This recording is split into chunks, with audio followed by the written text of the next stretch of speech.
صبح کے اذکار ہوں، شام کے اذکار ہوں، سونے کے اذکار ہوں، نماز کے بعد کا ذکر ہو۔ یوں لگتا ہے قیدی تھے، 8 سے 9 سے 10 سے 11 منٹ کے مسجد میں آئے تھے، اور 11ویں منٹ کے بعد اناؤنس کیا ہے جیل سے لوگوں کو کہ آزاد ہو تم، سلام پھرتے ہی دوڑ لگا دیتے۔ اور میرے پیارے بھائیو، تم کتنے خوش نصیب ہو کہ اللہ کے سامنے آ کے کھڑے ہو گئے۔ اس سے بڑی سعادت کیا ہے کہ اللہ نے تمہیں پسند کر لیا ہے۔ تم گنتی کے 3 سے 4 منٹ بیٹھ کے ذکر کر لو، آیت الکرسی پڑھ لو۔ من قرأ آیت الکرسی دبر کل صلاة مکتوبہ لم یمنعہ من دخول الجنة الا ان یموت۔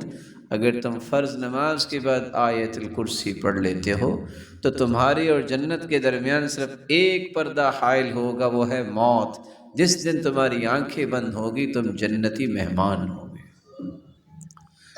کھربوں فرشتے تمہاری بخشش کی دعائیں کرتے رہیں گے جب تک تم بیٹھ کے ذکر کرتے رہو۔ تو شیطان کا چوتھا حملہ جو ہوتا ہے وہ انسان کو ذکر سے غافل کر دیتا ہے۔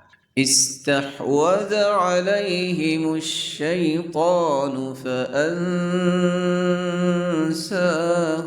ذکر اللہ اولئک حزب الشیطان الا ان حزب الشیطان هم الخاسرون۔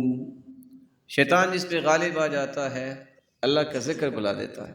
اور ہمارے لیے یہ چھوٹی سی بات ہے، قرآن کہتا ہے یہ تو شیطان کے دوست ہے، یہ گروہ شیطان کا۔ تو آپ صبح و شام کے اذکار کی پابندی کیا کریں، شیطانی وسوسوں سے بچے رہیں گے۔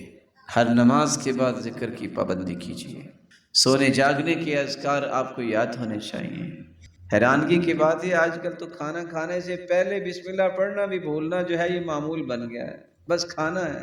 اور حدیث کہتی ہے اگر آپ بسم اللہ نہیں پڑھتے تو شیطان آپ کے ساتھ کھاتا ہے۔ تو جس کو آپ پالتے ہو جس شیطان کو، تو جو پلنے کے بعد وہ آپ کو سکون میں رہنے دے گا؟